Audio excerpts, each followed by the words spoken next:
So if you've ever read any of the books about the Jeffrey Dahmer case, then you've almost certainly come across some quotes, or at least some information, that was ultimately sourced from a guy named John Paul Ranieri, also known as Brother John or Brother John Paul. Now, Ranieri actually starts appearing in the public record of the case almost immediately, literally within days of Dahmer's arrest. The National Press Corps had descended on Milwaukee, looking for anyone who could give some insight into Dahmer's life before his arrest. But due to the hysteria around the Dahmer case and the homophobic atmosphere of the early 90s, very few men were willing to have their name in the newspaper being publicly associated with the gay bars where Dahmer spent his free time, much less with a serial murderer and cannibal. As a self-described former prostitute, recovering addict, and lay preacher who liked dressing up like a monk and doing spiritual outreach in Milwaukee's gay district, Ranieri had no such reservations about press coverage.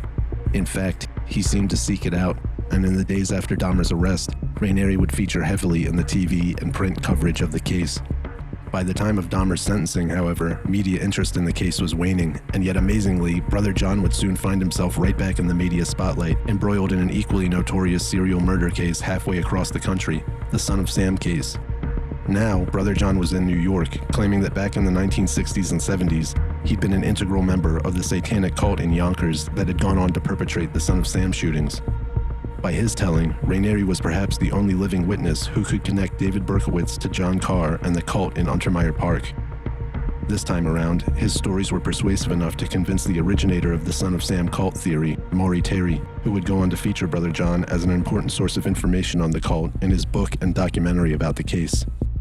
So is it really possible that this random former male prostitute in Milwaukee who liked going to gay bars dressed up like a monk to preach about Jesus just happened to find himself on the fringes of two of the most famous serial murder cases in American history? If Brother John was telling the truth, how did he escape this cult that Berkowitz is still too scared to expose 50 years later?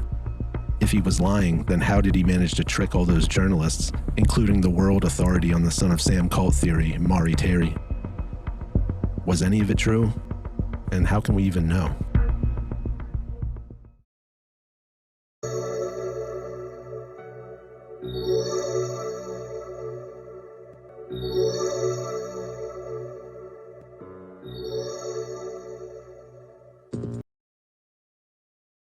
Respect each other more and become the most close-knit community in the entire United States of America.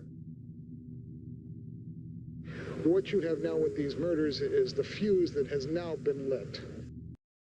To understand Ranieri's story, it helps to understand the information vacuum that surrounded Dahmer's life in Milwaukee before his arrest. Almost no one was willing to talk to the media on the record about knowing Dahmer socially. Most of the men who came forward chose to be quoted anonymously or on background. One guy even went on TV wearing a disguise, in part because of the social stigma around being gay, but also because of the rampant homophobia that had bubbled to the surface in Milwaukee in the wake of Dahmer's arrest. The families of some of the victims had felt compelled to publicly stress that their murdered relatives were not gay, and rumors were spreading throughout the city suggesting that there might be more than one gay serial killer targeting straight men, or that some in the local gay community had known about and tolerated Dahmer's behavior. The environment was tense as Dahmer's choice of victims had enraged both the black community and the local gay scene, leaving them extra paranoid about being outed publicly. Into this environment stepped Brother John Paul, and within 3 days of Dahmer's arrest, he was already talking to multiple journalists and establishing himself as a go-to source of information about Dahmer's background. In his exchanges with the media, Ranieri would present himself as a man of God who had established a counselor-like relationship with Dahmer in the course of his Christian outreach work in Milwaukee's gay bars. In this early period, Ranieri was telling journalists that he had met Dahmer only about a month before his arrest, and his quotes that actually made it to print mostly concerned either Dahmer's alcoholism or Ranieri's belief that Dahmer, despite spending so much of his time in racially diverse gay bars, was actually extremely homophobic and racist. By the time books about the case started coming out a year or so later, Ranieri's recollections of Dahmer had grown somewhat more elaborate. Now, Ranieri was convinced that Dahmer wasn't just homophobic, but in fact, he was a, quote, heterosexual who had serious problems relating to women. In a strange part of the conversation, Dahmer began to talk about his problems not as a gay, but as a straight person who was unable to have a relationship with a woman. Ranieri didn't know, of course, that the man he was talking to was responsible for all the disappearances along the strip. He believed in that moment he was talking to a heterosexual trying to find out why he was failing as a straight by exploring the gay community. He had gone to straight bars, he said, where he had tried to get a relationship going with any girl he could find. It was always a flop. Initially, I thought of him as a bisexual. Then I could see he was straight. The more I talked to him about anal in those few minutes, the more I thought he was officially raw and that he didn't belong in the bar. He was so mad about that, Ranieri recalls, and so angry about the ease with which gays seemed to accept their sexuality, that he was consumed with hatred toward them, and that's what motivated all of his murders. These were hate crimes. He was more like a hate killer than a serial killer. In addition to his descriptions of Dahmer's homophobia, during book interviews, Ranieri would further elaborate on his earlier claims about Dahmer's racism. He told authors that Dahmer said that black people were created for the sole purpose of serving white people, and the AIDS epidemic was a heavenly scourge to wipe out homosexuals. Ranieri asked Jeff, "Do you have a problem with blacks?" And Jeff snapped back, "What do you mean? According to the biblical stories, they should be all subservient to the whites anyway." "Where do you come up with that?" I asked him. "It's in the Bible," he said, and he quoted some scripture. He seemed to be well-schooled in the Bible and intelligent as well. The guy knew his Bible. By the time he was being interviewed for these books, Ranieri had even remembered talking to Dahmer about topics as sensitive as his relationship with his father. He kept on making remarks about the gays' responsibility for the AIDS epidemic. He said, "You know, all of these gays should be dead anyway from AIDS. None of them should live. This is a plague sent by God on the gay community." We started dealing with problems in his childhood and his growing up, and he talked a little bit about the issue of how gays should be dead. There was no reason for them to exist, as if they were a pariah. He felt the gay community was totally useless. It was my opinion that his father had a lot to do with this behavior. He said his father did hate gays. He called them. When he talked about his father's feelings about, his voice even dropped. It's my opinion that I think he really hated his father with a passion. It's my opinion from the final minutes of the conversation I had with Dahmer that if Jeff had a chance, he would have killed his father. Pretty personal stuff, right? Especially for a guy he'd known for less than a month. But how much of it was true?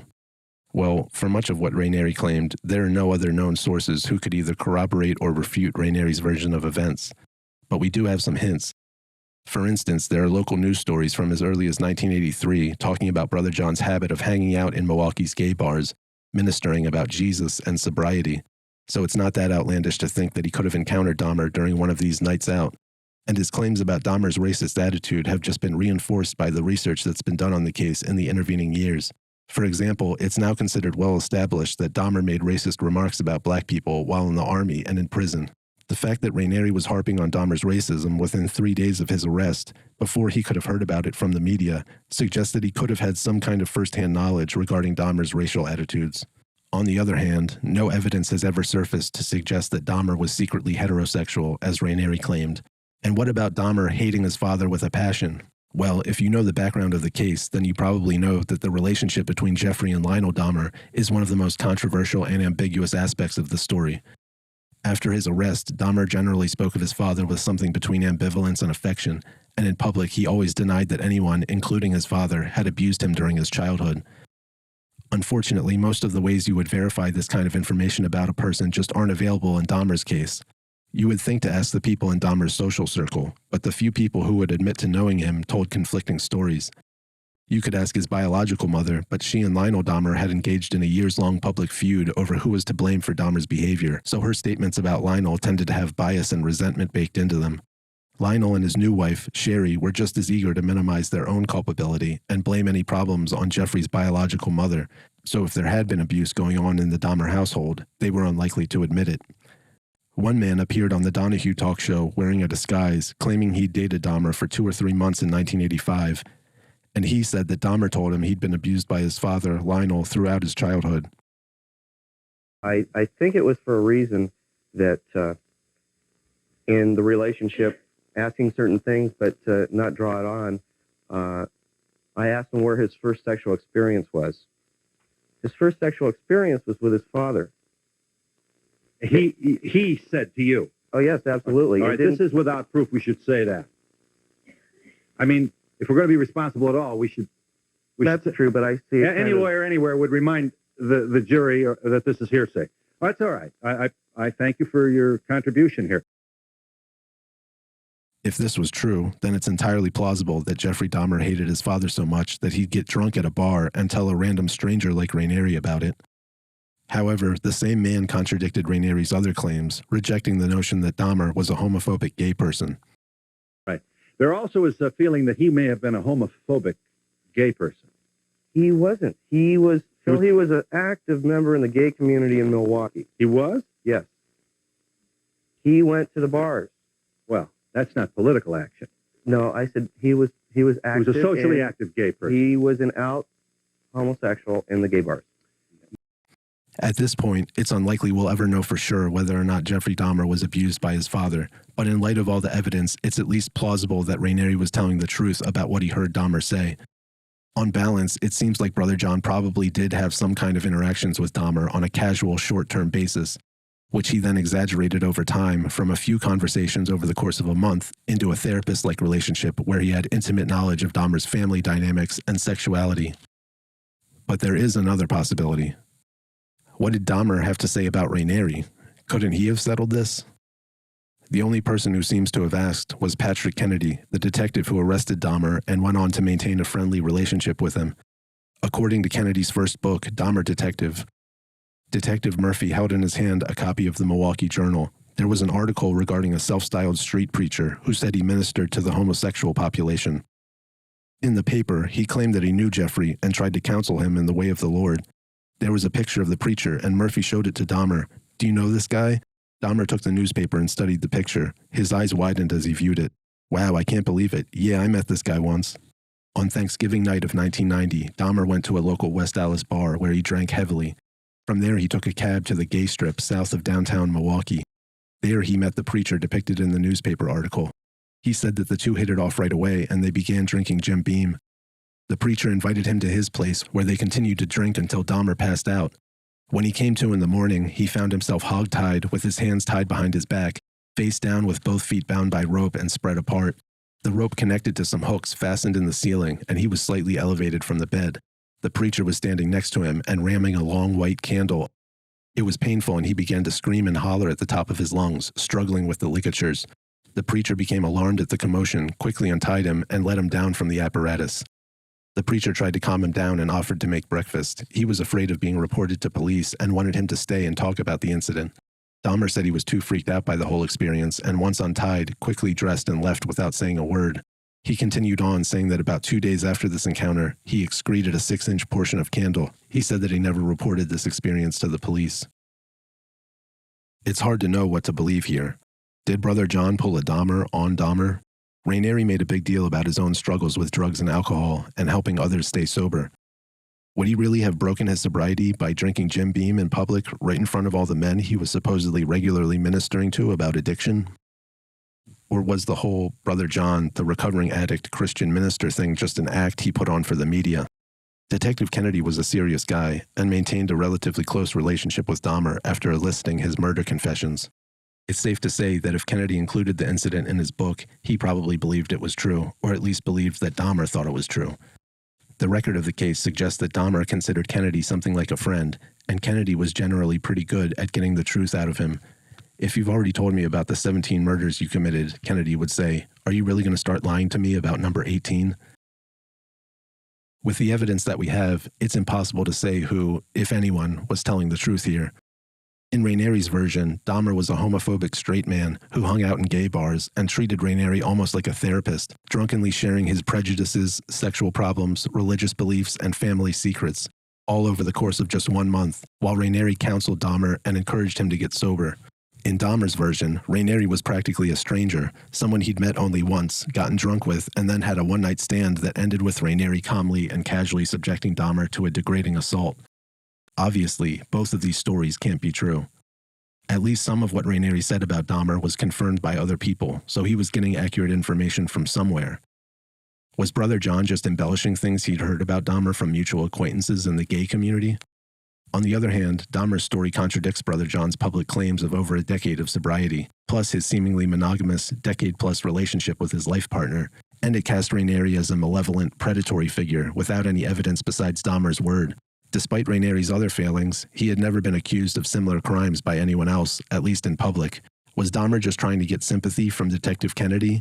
Could this have been Dahmer's attempt to sully the name of the fake preacher who'd been all over the media talking about how racist and pathetic Dahmer was?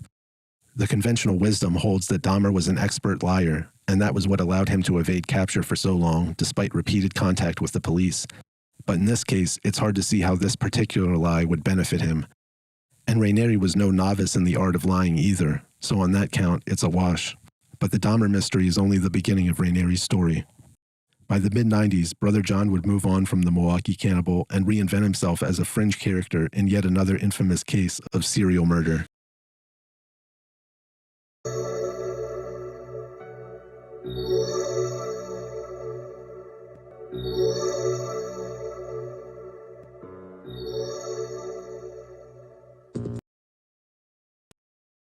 In 1987, Maury Terry would first publish The Ultimate Evil, his book on the Son of Sam case, which alleged that the series of crimes attributed to David Berkowitz had actually been perpetrated by a satanic cult conspiracy connected to Untermeyer Park and the Process Church of the Final Judgment. According to Terry, the Son of Sam shootings, as well as various other murders across the country, were really the work of a group of Satanists that included David Berkowitz, the Carr brothers, and various others, some of whom Terry referred to with pseudonyms like Manson II and Mr. Real Estate. When they weren't killing random people to increase chaos for occult religious reasons, the cult would hang out in Untermeyer Park, doing rituals and sacrificing German shepherds. Terry saw clues to the conspiracy woven throughout the case materials. The police sketches that all looked like different people, the John Wheaties and Wicked King Wicker lines in the Breslin letter, and the Son of Sam name were all references to the Carr family. They lived on Wicker Street. John Carr's father was named Sam, making John and his brother Michael the sons of Sam, and Wheaties, according to Terry, was John Carr's nickname. Berkowitz was, in Terry's telling, the fall guy for the cult, guilty of some of the shootings but too scared of retaliation to identify the other shooters. By the early 90s, Terry was working on the third edition of the book, refining his theory and adding information from new informants who hadn't come forward until the second edition had already printed. Much like the reporters trying to find sources in Milwaukee's gay scene, tracking down witnesses to this alleged satanic cult turned out to be a monumental task. Terry could find some neighborhood kids who said they saw people wearing robes chanting in Untermeyer Park, but when it came to connecting the main players to each other, or to those hooded figures and dead dogs in Untermeyer Park, credible eyewitnesses were much harder to come by. The central characters of the conspiracy, the Carr brothers, were dead, and Berkowitz refused to divulge any worthwhile leads, so Terry had resorted to getting information from jailhouse informants like Jesse Turner and ambiguous characters hidden behind pseudonyms like Billy the Artist. So when Brother John contacted Terry willing to go on the record claiming to have firsthand knowledge of John Carr's involvement in a satanic cult in Yonkers, it must have seemed like the lead that could finally bring the whole case together. It's unclear how or when Ranieri first got in contact with Terry, but by the time the third edition of The Ultimate Evil was released, Terry had apparently endorsed the veracity of Ranieri's story and edited the book to include Ranieri's claims. So what did Brother John actually say about the cult? This is a letter he wrote to Berkowitz in November of 1993. In it, Ranieri says he was in the cult from 1960 to 63 directly and from 63 to 72 indirectly.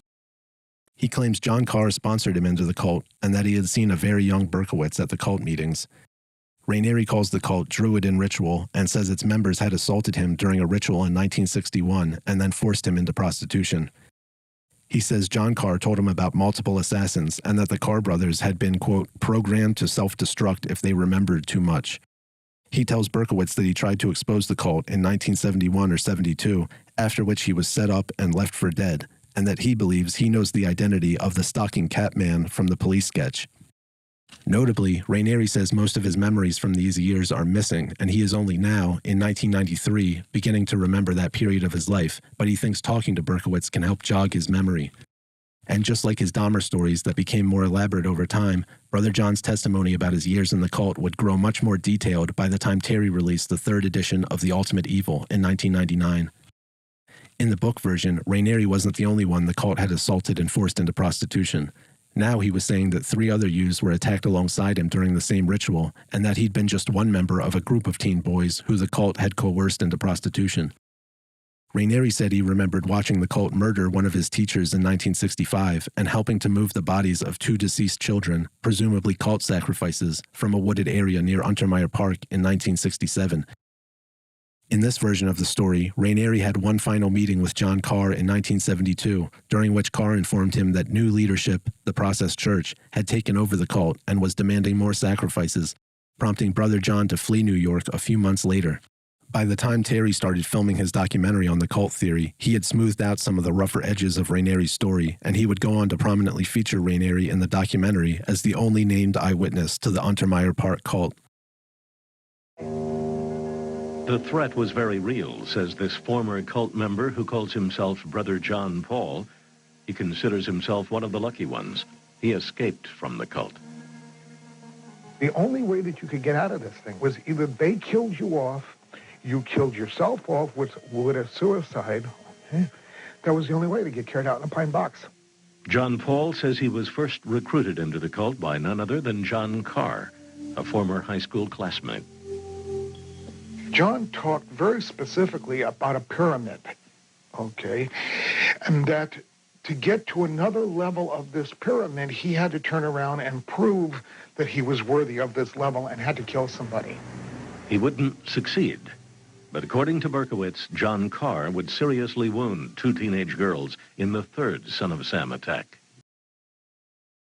There was another star witness in the documentary, presumably the only other person Terry could find to testify to actually seeing the Carr brothers associating with a cult in Untermeyer Park. Terry would dub this witness Billy the Artist. The Son of Sam murders mapped out at a house in Westchester County, north of New York City. They were high-level occultists, high-level Satanists, high-level process people. Approximately how many people were at this meeting, all told? Well, maybe... in rough numbers. A couple dozen. The owner of that house, Berkowitz says, was one of the cult leaders, the man he now identifies in this sketch. This individual's house. And process members and leaders were there too, and they struck up the plan to go commit the .44 caliber shooting. Yeah. The sketch Berkowitz identified was drawn by this man, known as the Artist, who also came to Untermeyer Park in the summer of 1976. He left when talk of ritual and sacrifices became too frightening. 20 years later, police contacted the Artist and took him on a secret journey. Detectives had quietly begun reinvestigating the Son of Sam case. The police took me to a wake, and I went in, and made sure if it was him or not, and to me it was him. More corroboration comes from the Artist, who sketched several people during cult meetings in Untermeyer Park. A guy named Ken, he had a voice like this. Do you know who that individual is? It's Ken. Do you know where he's from or what he was a part of or anything about him? He was basically a recruiter and like one of the leaders or elders and brother of the process and so forth. And moved around, So this individual is Ken from the process? Yeah. And he was at Untermeyer Park? Yeah. But now, just in the last year, a researcher and YouTuber named Manny Grossman actually tracked down Billy the Artist. This is what Billy says now. Right. So you just... So I hung out with these people for a while, and I went up there a couple of weeks, hung out with all of them. They were pretty cool. They were all right. But Maury Terry is saying that you saw John Carr, that you saw the leader of the Son of Sam cult. All right. The truth about all that is I kind of lied to Maury Terry, and just like he was lying to everybody else. And right now, we're going to fucking pull the lid off the whole deal, all right? I'm sorry, folks. I'm not the most truthful person, right? So I kind of bullshit him. Whoosao! A lot of whoosao. Now, it worked both ways because you said that Maury... Yeah, I had these drawings, which you'll see soon if you haven't already. I had these drawings that I did in school of, like, comic book people. The one of the old man is from a Conan book, and the one of the guy with the beard that's Jimmy Olsen in the disguise. And there's another one that I gave him of a girl crying, and I told her that girl was with this guy, Ken was the name I made up. And he says, oh yeah, there was a Ken there. He says, do you know where he was from? I says, I think he was from Britain, because he kind of talked like this. He goes, well, actually, he's from Australia, so it fit. I'm like, holy shit, my bullshit is working. Meanwhile, he was bullshitting me. A lot of whoosao going on. Right. So,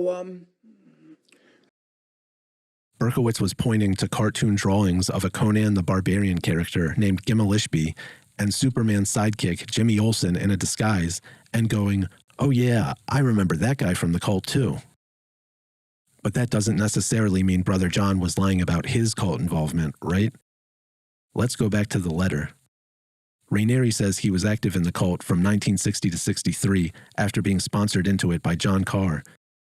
Ranieri was born in 1945. John Carr was born in 47, meaning in Ranieri's telling, a 13-year-old John Carr had sponsored a 15-year-old Ranieri into the cult. Berkowitz was born in 53, so that means he was a child, somewhere between 7 and 10 years old, during Brother John's years of direct involvement in the cult, when he could have seen Berkowitz at the meetings. Ranieri says the cult introduced him to drugs, but elsewhere he told interviewers that he was first given drugs by a doctor or by the mafia, depending on the telling. He seems to imply that these are recovered memories that he only recently became aware of, a trope from the satanic ritual abuse phenomenon where adults would suddenly remember decades-old ritualistic abuse at the hands of a satanic cult. In fact, Ranieri's whole shtick during this period, the ex-Satanist turned preacher who had escaped a violent cult, now born again and fighting Satanism and occult crime, is really like a stock character from the Satanic Panic era. There were dozens of guys claiming the same kind of backstory during this period, most famously people like Mike Warnke and Eric Pryor. As for the Ultimate Evil version of Ranieri's story, his account of his time in the cult isn't just inconsistent with his autobiography, as he told it to journalists over the years. It even contradicts the version of the story he laid out in the letter he sent to Berkowitz just 6 years before the book was released. In the letter, Ranieri says he was only directly in the cult for 3 years, from 1960 to 63, and indirectly from 63 to 72. Yet in the book, the cult has Ranieri witnessing child abuse and murders, moving dead bodies, and prostituting himself for the cult in 1965 and later. If that isn't direct involvement, what is? In the book, Ranieri blames the cult for coercing him into prostitution, yet he told multiple other journalists that he'd been forced into prostitution by the mafia or to support his drug habit. In this version, Brother John claims he fled New York in 1972 after being scared by John Carr, but Ranieri had been quoted in a news article years before this saying that he didn't leave New York until 1977 or 78. And just on a logical level, in this version, Ranieri is so scared of potential violence from the cult that he flees New York, yet in the same story, Ranieri had already seen the cult abuse and sacrifice children and murder adults right in front of him many years earlier. If he was that disturbed by violence, why didn't he leave after the first time he saw them sacrificing children? Or in 1965 when he witnessed the murder of his teacher? Or in 67 when the cult was making him move children's corpses? As an aside, the identification of the Process Church as having inspired or otherwise birthed the satanic cult in the Son of Sam case is especially ironic because the Process Church so revered dogs that the only schismatic remnant of the group which still exists today is a massive nonprofit animal shelter and lobbying group for pit bulls called Best Friends Animal Society. Even back in the 70s, when they were still called The Process, they were such committed animal rights activists that they produced and distributed propaganda denouncing the use of animal test subjects in medical experiments. The idea that they'd sacrifice animals, especially dogs, just flies in the face of what the Process Church actually taught and believed. The Process was not some Eye of Newt, Toe of Frog style occult group. They were an offshoot of Scientology that incorporated elements of Gnosticism and Christian mysticism and end times prophecy. How did Terry even settle on the Process Church as the culprit anyway? I raised the subject of the dead German shepherds with Larry Siegel while visiting his home in mid-December. Larry, 27, was a well-informed researcher and professional writer. He'd offered to spend some time checking into the occult and was ready with an opinion. You've heard of the Process, right? Well, the Process kept German shepherds. The Process? I've only heard a little about them, but we want someone who killed German shepherds, not kept them. You've got to remember that cults split up and change their names. They're as varied as other religions. They worship one deity, but they do it under different names and practices. Like the Great Schism in the Catholic Church, or like the dozens of Protestant sects that started really when Martin Luther nailed his complaints to that door? Yes, Larry responded. That's the basic idea. They keep what they like, discard what they don't like, and sometimes adapt a practice that's just the opposite of the parent groups. Following Larry's reasoning, I asked if we might be looking for a Process splinter group that, instead of keeping dogs, was killing them as an act of defiance or a sign of independence. That could make sense, Larry agreed. These Satan cults are religions too. Perverse and sick, but still religions. So basically, this one guy told Maury Terry about the Process Church owning dogs, and Terry went, Okay, but what if instead of owning dogs, they were actually killing the dogs? The old switcheroo. That's literally it. That was the impetus for Maury Terry identifying the Process Church as the group that had spawned the Son of Sam murder cult, according to Terry himself. To this day, Berkowitz still plays coy when he's asked about his supposed accomplices. Did you do all these crimes alone? Well, I felt that there were demons with me, but I'll have to save that for another time. But you're the sole person who pulled the trigger, correct? Well, a lot of things would have happened in that case, but I take responsibility, and that's it, You take responsibility for all the Son of Sam murders. Right, yeah. There was nobody else involved. Let's just put it this way, they were demons. You wouldn't think Mr. Born-Again Christian would still be covering for the murderous satanic cult that used him as a patsy, but you'd be wrong. Today, Berkowitz tells interviewers that the name Son of Sam actually meant Son of Sam Hain, after the demon he was supposedly communicating with before his arrest. It would just go away.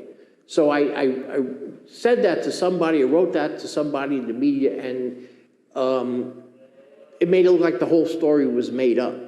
But it wasn't. It wasn't really made up. I mean, there was an actual demon by the name of Sam Hain that I was communicating with. I regret to say that sounds very dumb, but at the time I really believed that stuff, and I was really brainwashed, and I believe I was under a degree of hypnotic control. This is not to make an excuse for anything, but at the time of my life, that's how messed up I was. Wait, I thought the name Son of Sam was supposed to mean son of Sam Carr. I guess even Berkowitz can't keep the cult story straight. It seems instructive that when Terry was making his documentary, he chose to omit some of the central parts of Ranieri's story. The part where he was 15 years old and being sponsored into the cult by a 13-year-old John Carr with a 7-year-old Berkowitz in the background. The part about the cult assaulting Ranieri and forcing him into prostitution. The stuff about the Carr brothers being programmed to self-destruct if they remembered too much. If Terry was willing to edit Ranieri's testimony down into a more plausible, censored version of itself, who knows what else he decided to change or leave out. By the time he made that documentary, Terry was trying to build a reputation as an expert on so-called occult crime. At this point, I'm not even sure if Terry really believed Ranieri, or if he just wanted another witness to pad out his theory.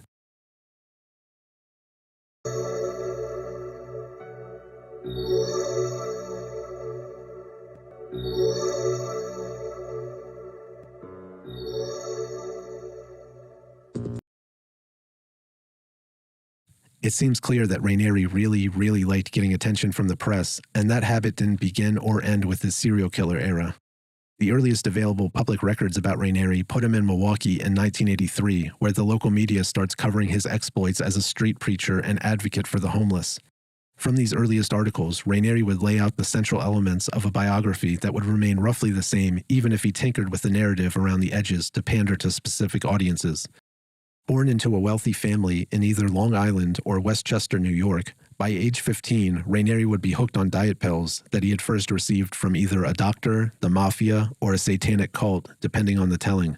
By 17, he was cruising bars, looking for speed and alcohol.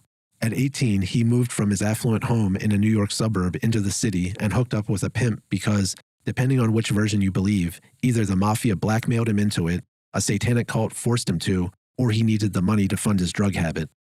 In later interviews, Ranieri would claim that he spent the following 3 years working for a mafia-run prostitution ring operated out of the famous Stonewall Inn, where other prostitutes were occasionally murdered for speaking too carelessly about the clientele. The Stonewall prostitution ring Ranieri describes appears to have actually existed, with a business model that relied primarily on blackmailing closeted gay men to make money, rather than on prostitution itself. And the regular clientele there included Liberace, a Catholic cardinal, famous rock stars, U.S. senators, a vice president of the U.S., and the first director of the FBI, J. Edgar Hoover. Ranieri said Hoover would dress in drag and thought no one recognized him, but Ranieri had ensured his own survival by saving a photograph of himself with Hoover dressed like a woman. Now, if you know anything about Hoover, you know that gay rumors and cross-dressing rumors followed him his whole career. In fact, Hoover's live-in assistant and alleged lover, Clyde Tolson, was one of the rumored victims of that Stonewall extortion ring. Some have suggested the gay rumors were just propaganda created by the KGB to undermine the FBI, and Ranieri is just one of many people over the years who have claimed to possess photographic proof of Hoover's homosexuality and cross-dressing, but no solid evidence of this has ever surfaced. Ranieri said that he escaped from the mob prostitution ring only for his addictions to spiral until he was plucked, literally from the New York City gutter, in either 1977 or 78 by the man who would become his life partner, Jeff Hicks, who brought him to Milwaukee and helped him kick his addictions. It was around this time that Ranieri would adopt his habit of dressing like a monk and claiming to be a member of various lay religious orders, like the Ecumenical Order of Charity or the Franciscan Secular Order, depending on when he was asked. In the following years, Ranieri and his partner would purchase a house in Milwaukee, build a chapel in the backyard, and turn it into essentially an unlicensed homeless shelter that doubled as their house, which they called the Sanctuary, and Ranieri would set about ministering in Milwaukee's gay bars every night. If Dahmer's story about Ranieri was true, then the incident likely happened at the Sanctuary, because that was where Ranieri was living at the time. It certainly makes you wonder about Ranieri's intentions in creating the Sanctuary and his open-door policy for homeless men. So obviously, Brother John liked being featured in press coverage, but it is remarkable just how much attention he got from local Milwaukee media in his role as resident local eccentric and activist. The glowing profiles covering his reformed prostitute redemption story and work with the homeless are at least understandable, but Ranieri got written up in local papers for things as banal as a vacation to the Vatican, going on a brief hunger strike, and raising money for a parade. How does a local journalist even find out that some local kids donated $32 towards a parade that cost $400,000 to write an article about it? Most likely, it was from Ranieri contacting the journalist to pitch the story, and not the other way around. Some of the early coverage is downright fawning, calling Ranieri a reluctant prophet and an unlikely saint. Maybe Ranieri was so successful at manipulating the media in the 90s because he'd already had a decade of experience workshopping his backstory and learning what kinds of stories journalists and editors wanted to publish. One of the books about Stonewall that features Ranieri, Stonewall by David Carter, has a footnote under the section on Ranieri's J. Edgar Hoover story. John Paul Ranieri had a lifetime of mental health issues, and I did not always find his accounts of events to be reliable. For these reasons, I only used information from him that was corroborated by other sources. John Paul Ranieri would pass away quietly in his sleep on May 27, 2000 at the age of 54. His visitation was held at the Sanctuary in the chapel he'd built in his own backyard. His partner, Jeff Hicks, who had saved Ranieri from addiction in New York way back in the 70s, was still around and maintaining the Sanctuary as recently as 2015. So that's the story of Brother John. Thanks for watching.